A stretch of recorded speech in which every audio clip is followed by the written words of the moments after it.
grade 12s, it is your time for maths. I am Looney. This is Itzai, and we also have Liesel in the house. So Itzai, tell us, what are you here for? What is this book all about? And if you have any tips to tell the mindsetters at home. Sure. Good evening, mindsetters. As Lulu said, my name is Itzai, and I wrote this book entitled The Mathematical Genius in You. It's a book to teach you how to think like mathematicians, and it shows you how to master the art of solving problems, which is mathematics. Okay. So today I just have a few tips on how to solve problems. You know, there was a mathematician from Hungary called George Polya. So what he did, he came up with a skeletal system for problem solving. So he said there are 4 steps. The first one is to understand the problem, right? Before you start answering the problem, understand the problem. Ask yourself, what information am I given? Okay. What is it that I'm supposed to do? Okay. You know, ask those what questions. Yes. Okay. Once you've got your understanding of the problem, then you devise a plan. Okay. A plan to say, how am I going to do this?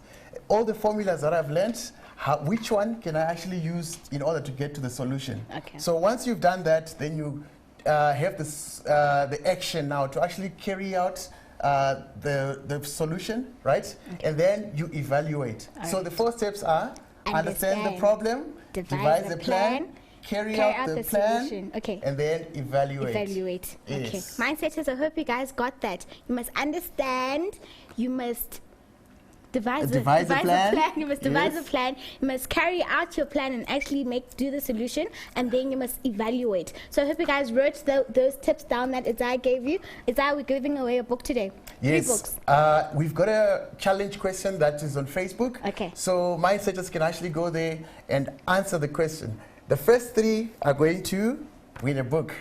Okay. Liesel, would you like to ask Itzai any questions? Well, I'd just like to add to something that you said. The last step for me is so important, that step where you said evaluate. Now, boys and girls, very often you do a calculation, you're so excited that you got an answer that you just stop right there. And it's so important just to take 30 seconds and say to yourself, oh, hang on a second, does this look realistic? Does this coordinate lie more or less where I expect it to lie? Does the equation of the circle make sense to me? And very often, if you take that 30 seconds, you might have made a little mistake, and you can go back, correct it and fix it, and you don't need to lose unnecessary marks. So don't stop at the 4th step. Evaluate your answers. That's very, very important. Okay, cool. Thank you, Liz. Guys, as you heard, we are going to post a challenge question on Facebook. We have 3 books that we're giving away. Itzai is giving away 3 books of his awesome book. 3 books of his awesome book. Wow. Okay. So I hope you guys answer the challenge question. You concentrate and you get everything right. Remember, you must understand, understand, devise a plan, carry out the solution, then evaluate. And remember, Liesel said, make sure, don't get excited now you've got the answer and then you just leave it at that. Make sure that you've evaluated your answer and it's fine and you see the coordinates are matching to everything and all of that stuff, guys. Any last words, Itzai? All I can say right now, mindsetters, is that maths can be done. It's not too late. You still have a month to change your fortunes. You can change an E into a C. You can change a D into a B. So go for it, put in the hours, and you'll be smiling all the way to the bank. Okay, thank you so much, Itzai. Mindsetters, we are going to take a very short break, but don't go anywhere. We'll be back with more maths after this.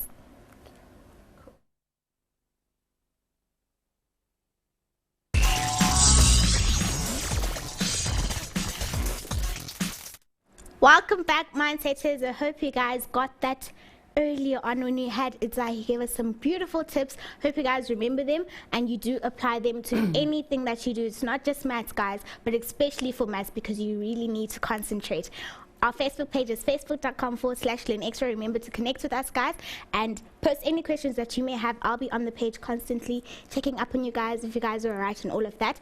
Remember to check us out on Twitter. Our handle is at Learn Extra, and you can download all our show notes, our videos, our schedules on learnextra.co.za/live. We also have an online shop, so if you go onto mindset.co.za/shop, you'll get everything that we offer, all the products and everything else.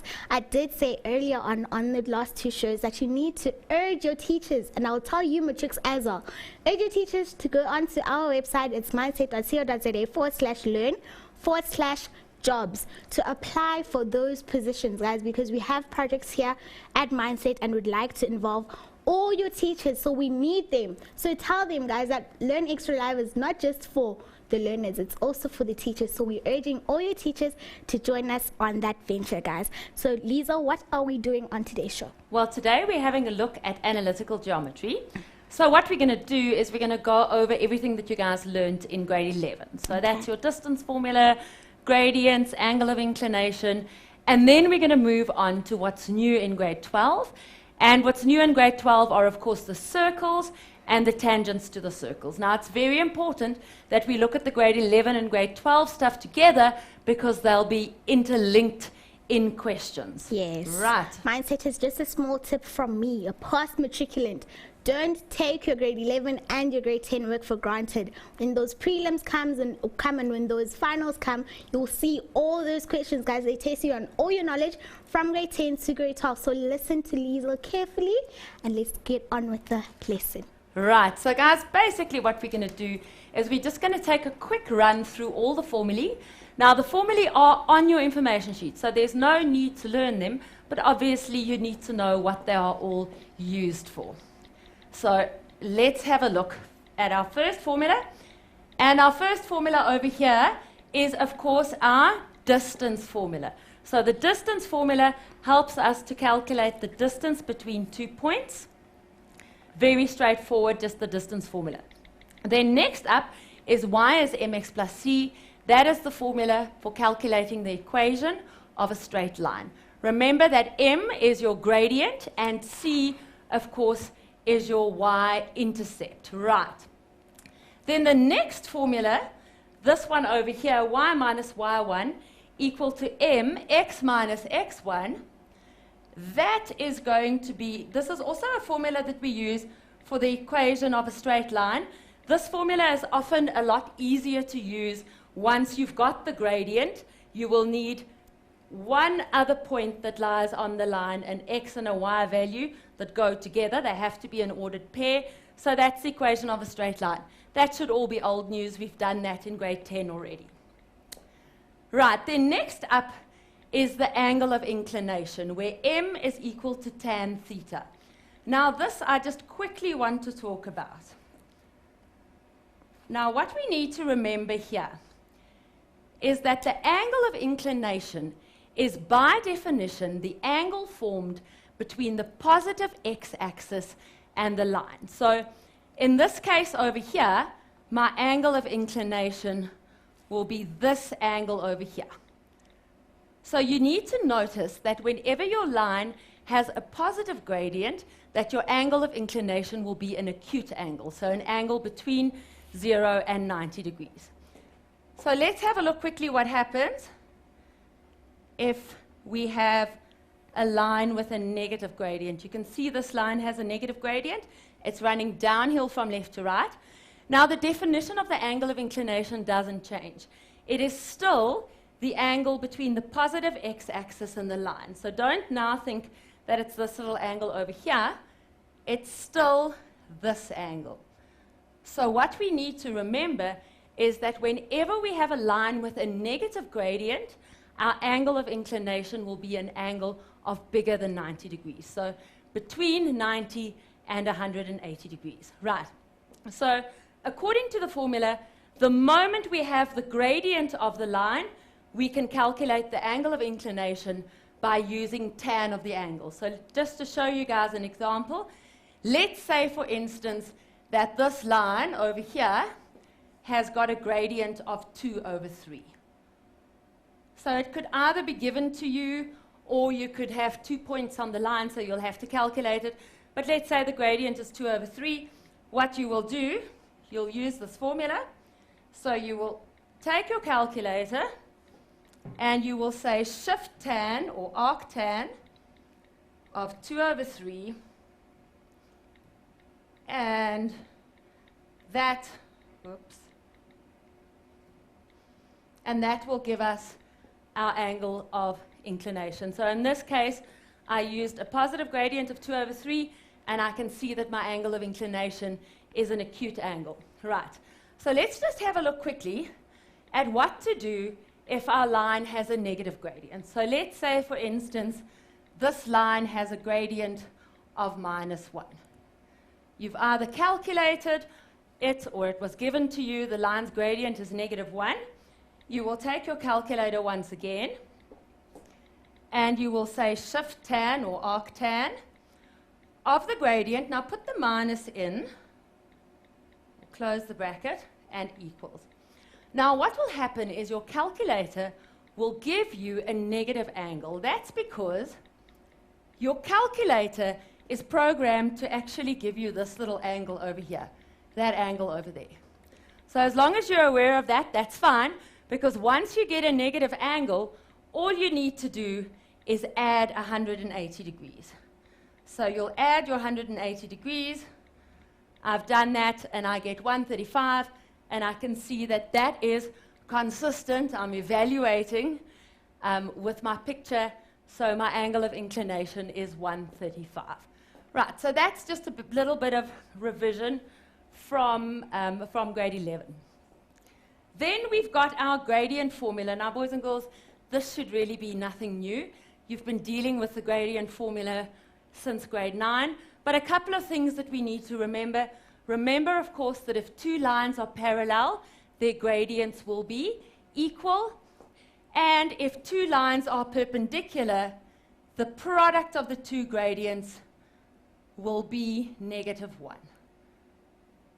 Right, so that's going to be a very important property to remember, especially when we get to the equations of tangents later on. Remember that the product of two perpendicular lines, gradients, is -1.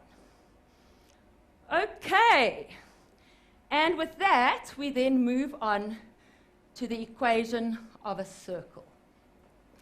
This formula is also given to you on your information page, so no need to worry about learning it. So we have got, this is meant to be a plus in between. Let's just fix that quickly.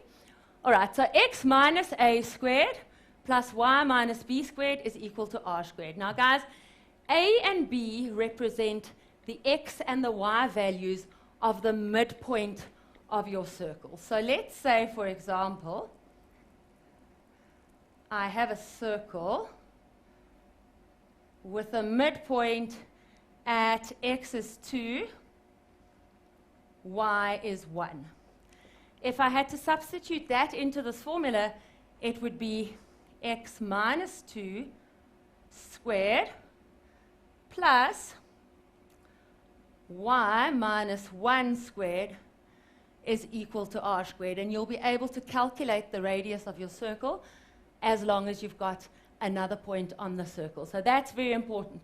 Of course, if your circle is centered at the origin, the values of a and b are 0. So then the equation of a circle centered at the origin is x squared plus y squared is equal to r squared. Then there's one or two other important things that we need to know about circles. We often get asked to find the equation of a tangent to a circle.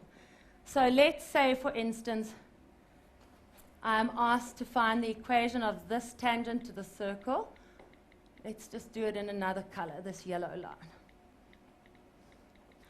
Okay, so then the property that's really important that we need to remember is that the radius and the tangent to a circle are perpendicular to each other at the point of contact. In other words, this angle over here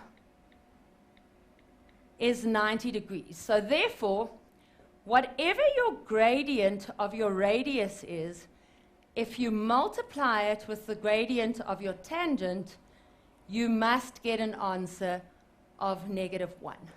And this property is often quite useful. Very often we have the point of contact, So we'll have that coordinate over there. And we asked for the equation of the tangent. Now, the only other way to calculate the gradient of the tangent would be to use our gradient formula.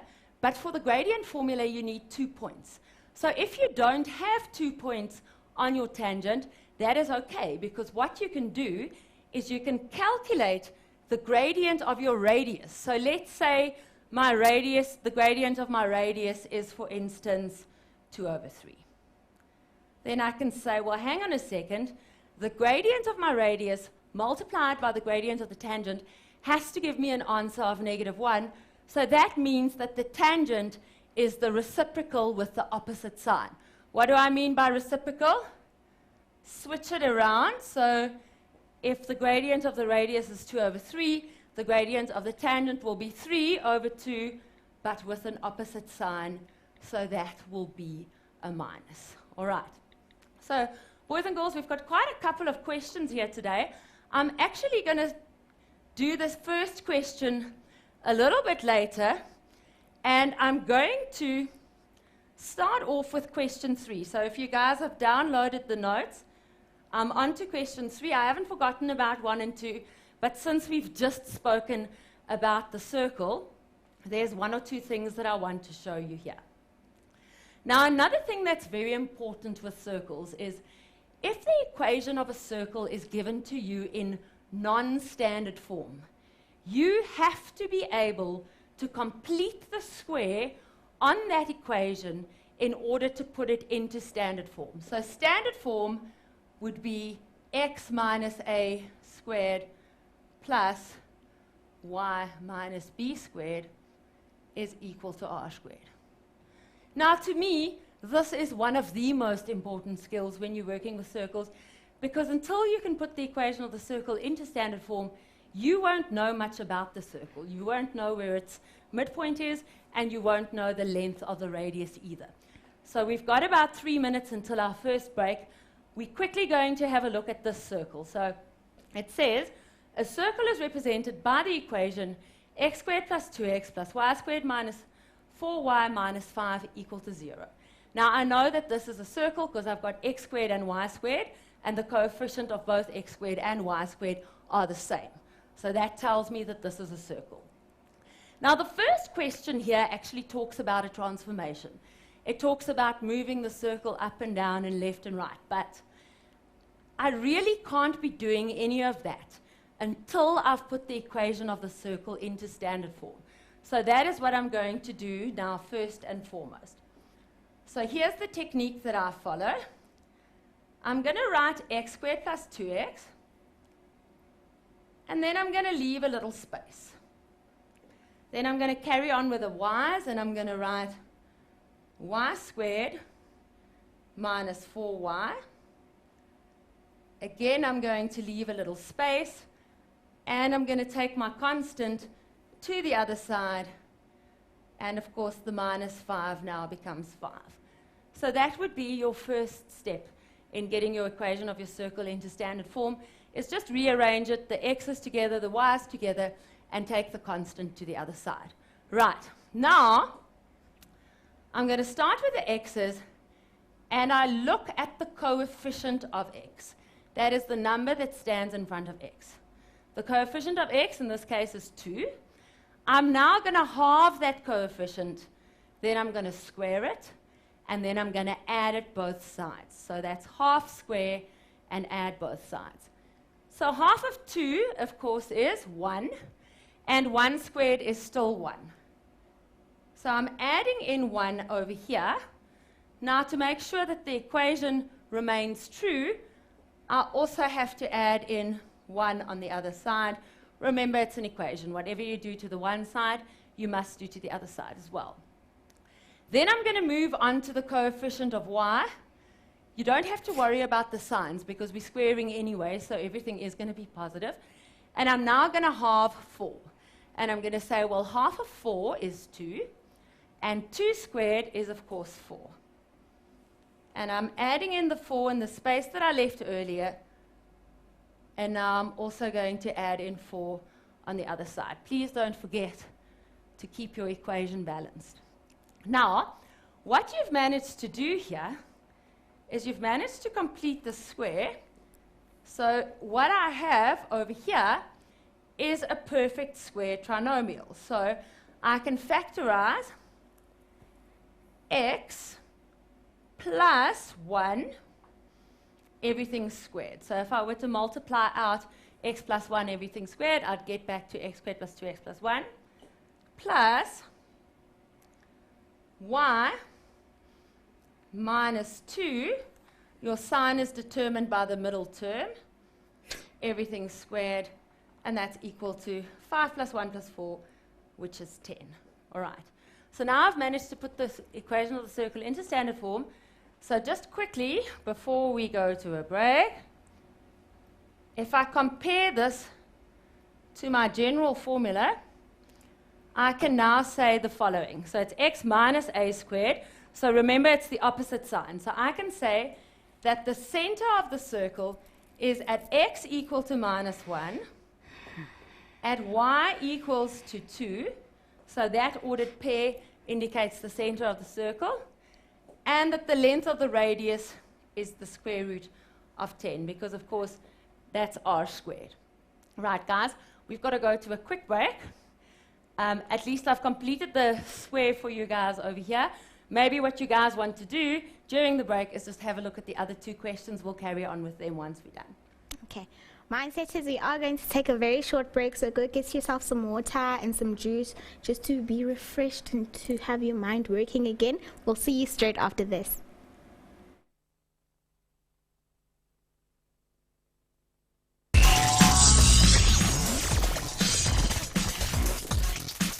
Welcome back, Mindsetters. I hope you guys got some water and you got some juice and your brains are working again. I'd just like to tell you about Connections tonight. They're talking about life skills, guys.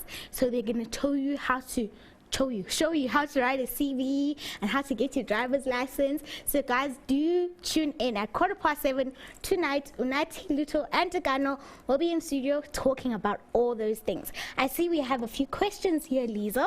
Yes, fire away.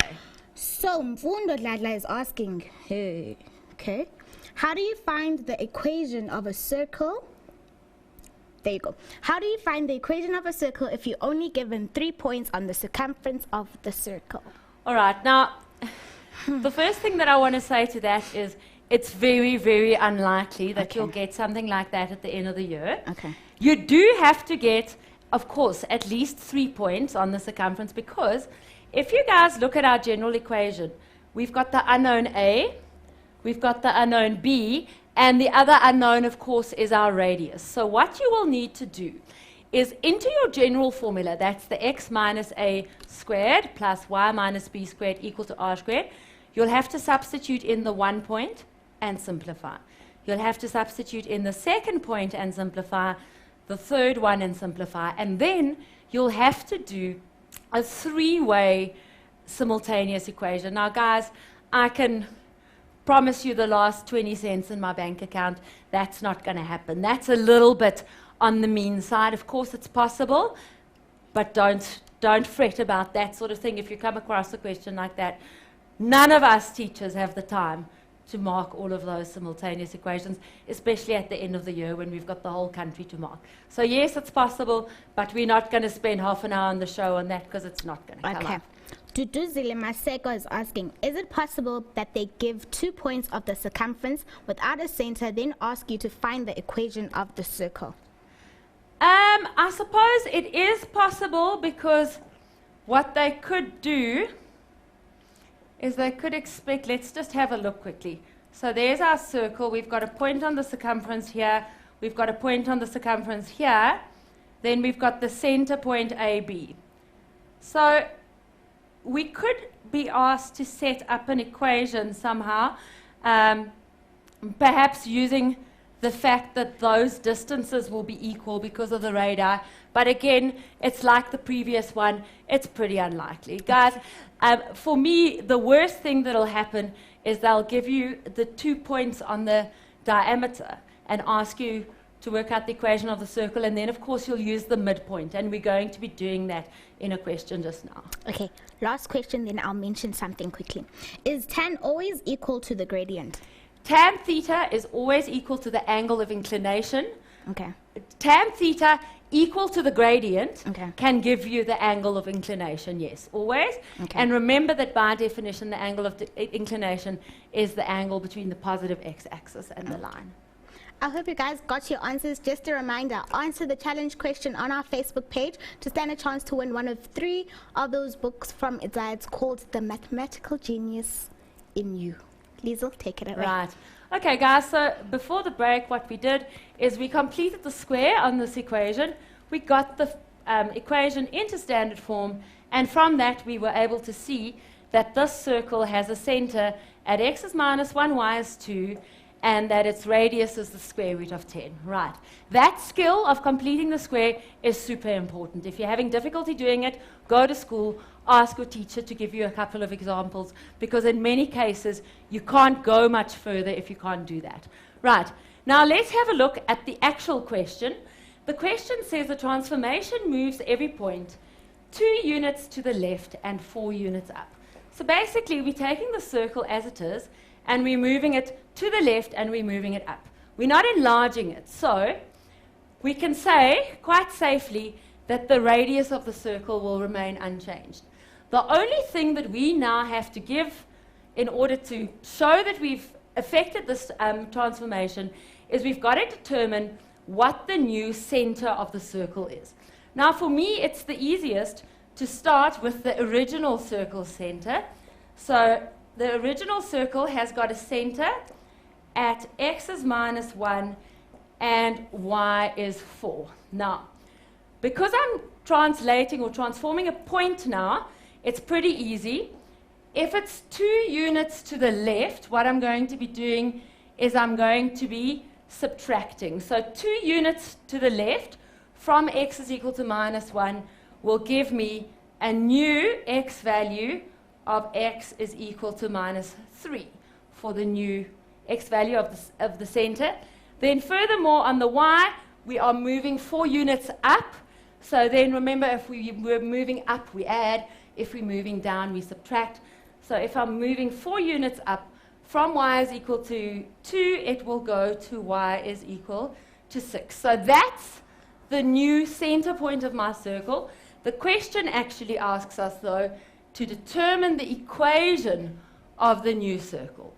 Right, so all we need to do is now put our information back into our general equation, and we're going to do that. It's going to be x minus 3, which is, of course, x plus 3, and then y minus 6. And as I mentioned to you guys before, the circle is just moved. It's not enlarged or diminished, so the radius stays the same.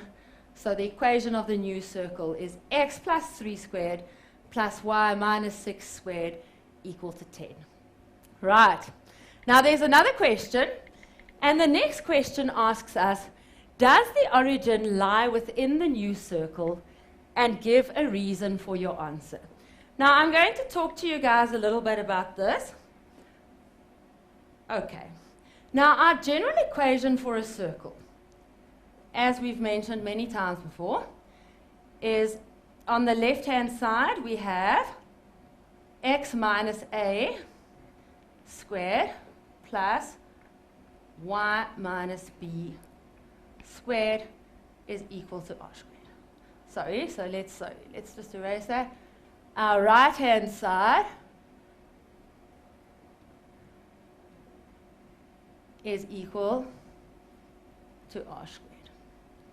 Okay, now, firstly, sometimes we are asked to prove if a point lies on the circumference of a circle. Now, what you will do, let's have a look at our circle that we had. We had x plus 3 everything squared plus y minus 6 everything squared equal to r squared. So what you will do, regardless of whether you're asked to prove whether a point lies on the circumference, inside the circle, or outside the circle, what you will do is you will take that point that they give you and you will substitute that point into your equation, all right? So now if we have a look back, the question asked, Does the origin, now of course the origin is the point x is 0, y is 0, lie within the new circle, and give a reason for your answer. Now this is how you're going to set out your work. You're going to say the left-hand side equals, and you're going to write the left-hand side of your circle's equation. Then on the right-hand side, you are going to write down whatever r squared is, right? Now, next step. Whatever the point is that they give you, I'm now going to take that point and I'm going to substitute it into the left-hand side. So in this case, they're talking about the origin. So I'm going to substitute 0 into the place of x. And I'm going to substitute 0 into the place of y as well. Now, I'm very purposely doing these two things separately. Okay, so now, if they had another point, x is 2, y is 3, you would have substituted x is 2, y is 3 into the place of x and y. Now I'm going to calculate the left-hand side, and I'm going to say 0 plus 3 is 3, 3 squared is 9. All right, and then 0 minus 6 is negative 6, and negative 6 squared is 36. And I add these two together, and I get 45. So on the left-hand side, I get 45. On the right-hand side, I get 10. Now, guys, this means that my point lies outside the circle. So if your right-hand side is bigger than your left-hand side, your point lies outside. If your right-hand side is smaller, then your point lies inside the circle. And if the left-hand side and the right-hand side are exactly equal, what you've managed to prove is that that point lies on the circumference of the circle. But it's very important that you keep the left-hand side and the right-hand side separately. So just to summarize, we'll start off with the left-hand side. So if my left-hand side is greater than my right-hand side, what I have is a point that lies outside my circle. If my left-hand side is less than my right-hand side, I have a point that lies inside my circle. And then finally, if my left-hand side is equal to my right-hand side, then the point lies on the circumference of the circle. That's very important. It does come up every now and again. Okay, Luni, how are we doing? Any questions? Can I move on to the next question? No, we've got a few questions. Yulanda Kazi is asking, how do you calculate the midpoint if you're given one point in the circumference? She probably wanted to say if you're given 1 point in the circumference. That's not really possible. You'll need a little bit more information than that. Okay. And then RT Tsima is asking, what is a chord and what is its importance? Okay, what is a chord and what's its importance? Right. A chord is quite simply any line that connects 2 points on the circumference, right? So the diameter is a very special type of chord. That is a chord that goes through the midpoint of the circle. For this year's grade 12 syllabus, this becomes more significant for the grade 11s because the syllabus has changed. But basically, all that you need to know is that a chord is a line that connects any 2 points on the circumference of a circle. Okay. Two more questions. Okay, it's a quick fire one. away. Tondani is asking, do we have a negative radius? No, we don't. Okay, and the last one? That's a very important point, Okay. guys. The radius has to be positive because it's a length. Remember, I can't say that somebody is so short that they're minus 2 meters tall. So if the r squared side, the right-hand side is 0, then it's not a circle, it's actually a point. And if it's negative, it's definitely not a circle either. Last question. Let's say I'm given 2 points in the circle which make up a diameter.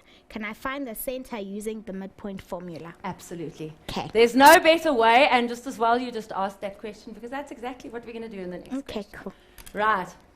Guys, so I'm working a little bit backwards because I want to make absolutely sure that we get all the circle geometry in. You guys will see that question 1 is more a grade 11 type question. It is quite challenging, so if we don't get to it, you guys better do it. But let's have a look at question 2.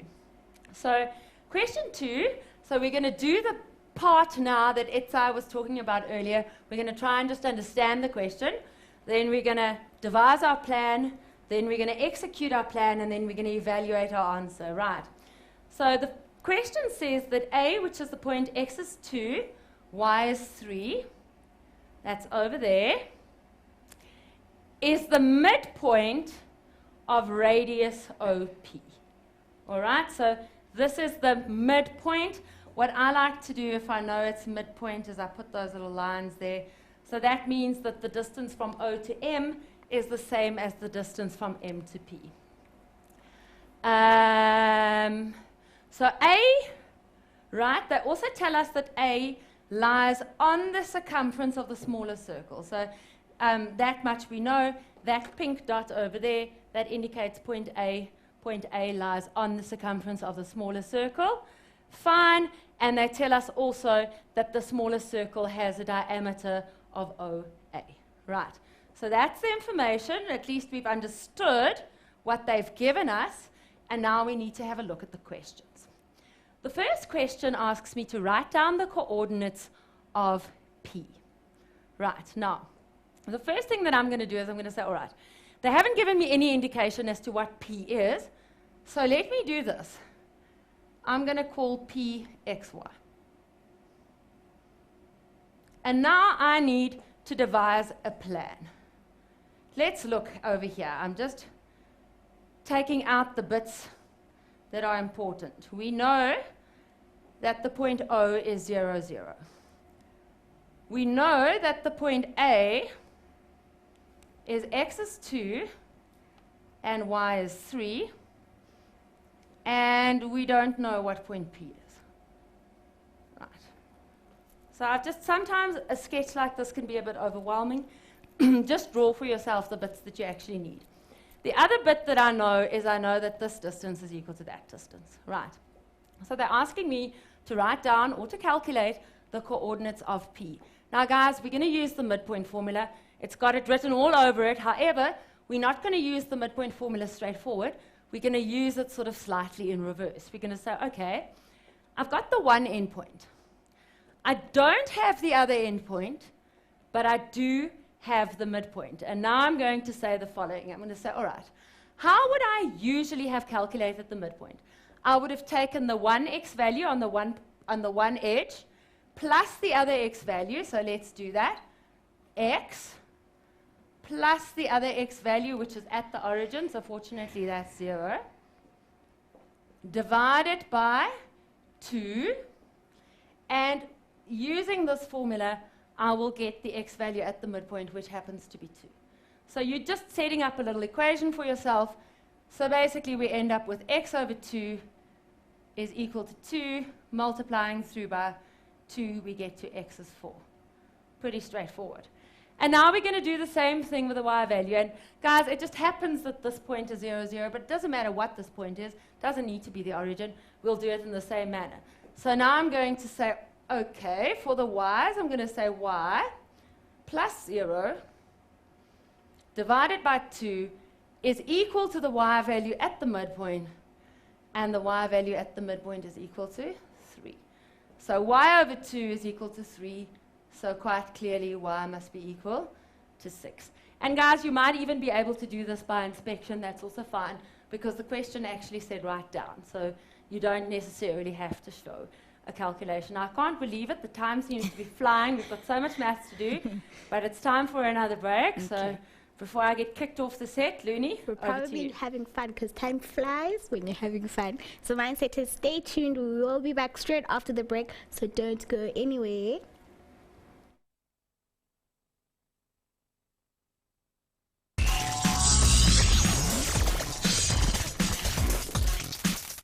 Welcome back, Mindsetters. We're on the last leg of this very long race with Liesl, so we'll take it straight back to her.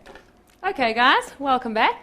So what we did in the last question is we just found the coordinates of P. We did that by using the midpoint formula in reverse, and I always find it very helpful once I've calculated something to just write it onto my sketch. Now, just to quickly get back, to what Etsa said in the beginning, I spoke specifically about the evaluate bit. Guys, once you've calculated, especially a coordinate, I know the sketches are not to scale, but they have to be at least realistic. If you suddenly got an answer of -4 and -6, that would have been over here.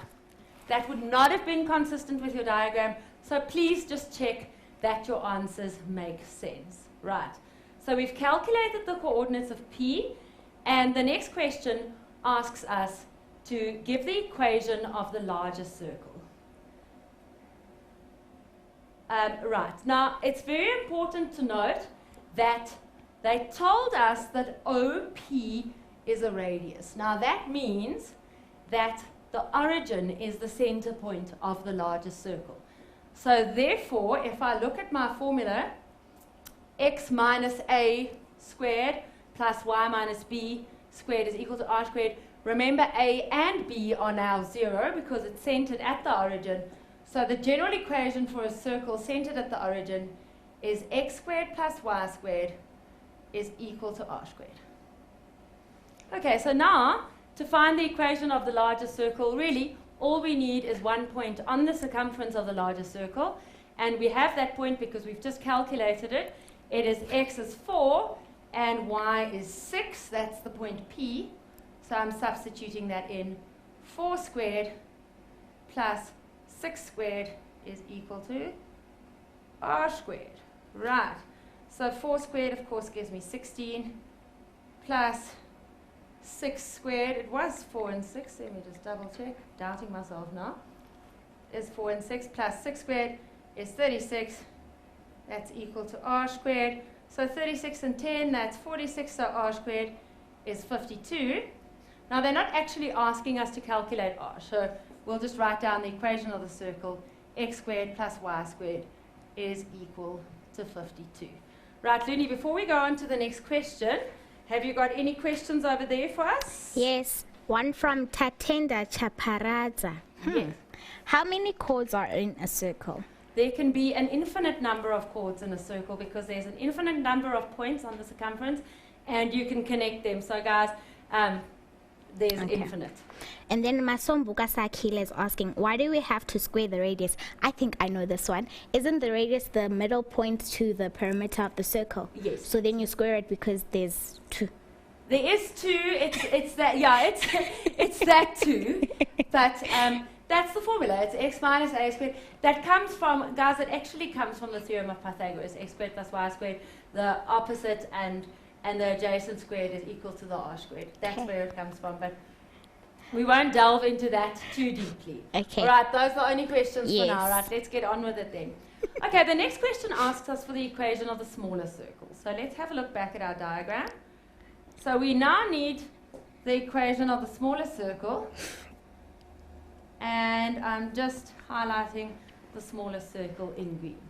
Right, now it's very obvious that the smaller circle is not centered at the origin.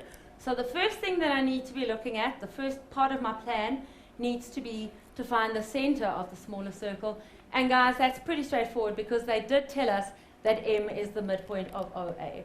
So all I'm going to do now is apply the midpoint formula straightforward to find the coordinates of M. Right, let's just make a bit of space here so we can do that right next to our sketch. Okay, so we're going to say the x coordinate at the center, which is 0, plus the x coordinate on the circumference, because that's a diameter, obviously, 2, divided by 2 gives me the x value at the midpoint, and I get x is 1. Then similarly, and guys, this you can really actually see, 0 plus 3 divided by 2 gives me the y value at M, so y is then equal to 3 over 2. All right, now that's quite a lot of the work already done because now I know the values of A and B, and I'm going to just start the process over here. If I write down my general formula, x minus a squared plus y minus b squared is equal to r squared. So I already know that the x value at the center is 1 and that the y value at the center is 3 over 2. So the only thing that's still left for me to calculate is the value of r.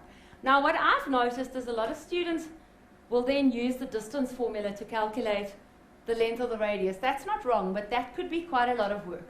So what's, as far as I'm concerned, by far the easiest is to take any point that's on the circumference of the circle.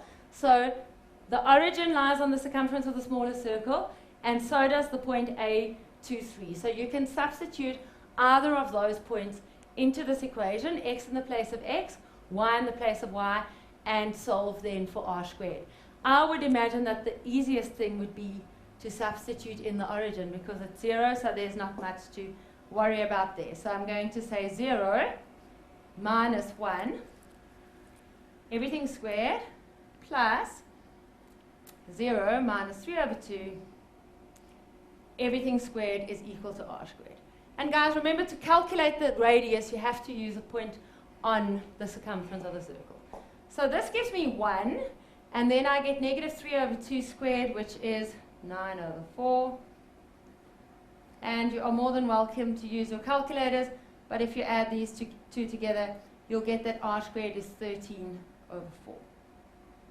So therefore, the equation of the smaller circle is x minus 1 squared plus y minus 3 over 2 squared equal to the radius, and I've calculated that now, so I'm going to put it in, and that is 13 over 4. Right, so there we go, guys. That's the equation of the smaller circle. Let's just quickly check if this is the end of this question. Yes, in fact it is, and we've done question 3. So I think what we're going to do now is we're going to go to the first question. We definitely won't get through the whole question, but maybe it's a good idea just to talk about the question a little bit. Right. So if you guys have a look at question 1, and this is really quite a challenging question, and our grade 11s, if anybody is watching, you will be able to do this. You've learned everything, so there's no circles in here, but some of the questions are quite tough. All right. So the question says that the diagonals of a parallelogram intersect at the origin. That's fine. A couple of things that I know about the diagonals of a parallelogram. I know that the diagonals of a parallelogram bisect each other. All right, then they give us the coordinates of A, that's minus 2 and 3, and they also give us the coordinates of B. Fine. And the first question that they ask us is to determine the coordinates of D and C. Now, boys and girls, once again, you're going to use the technique using the midpoint formula that I used just now. It's probably easiest to call D xy and to call C xy as well. And what you're then going to do is you're going to say x plus negative 2 over 2 equals the x value at the center, which is 0, and you're going to do the same thing over here. Now, because we've done quite a couple of those already, what I'm going to do is I'm just going to write down the answers that we get for D and C, and we're going to carry on with the rest of the question as much as we can. So that is using the midpoint formula in reverse. We will get that D is 5 and 1, and that C, so please guys try this yourself, C is 2 and negative 3. So that's using the midpoint formula in reverse. Right. Let's talk about some of the other questions. Then they say, give the transformation in the form xy turns into that moves A to C. So what we need to do is we need to have a look at what's happening over here. If I move from A to C, if I call A the point xy, which is what they're asking us to do,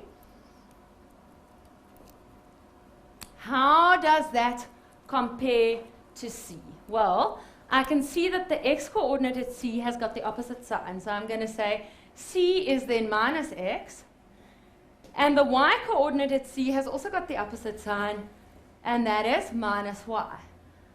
So basically that's what's happening. XY turns into minus x and minus y, and hopefully you guys might recognize that as a rotation through an angle of 180 degrees about the origin. Now guys, unfortunately, I have to wrap it up over here, but just a quick little tip.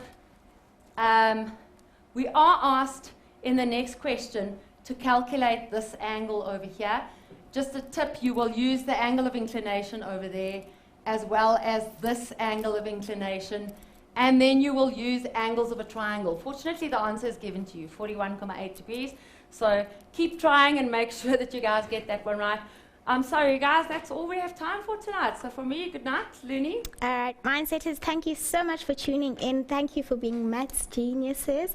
To download it, if you want to go buy Isaiah's book, if you don't win those 3 books from our show, you can go into www.mathsgenius.co.za. Go onto his website and check out what he's got to offer. Check out Connections tonight at 7:15, where we'll be talking about life skills, how to drive and how to get your driver's license and how to write your CV. Until next time, guys, it's been great. It's been awesome. We're out.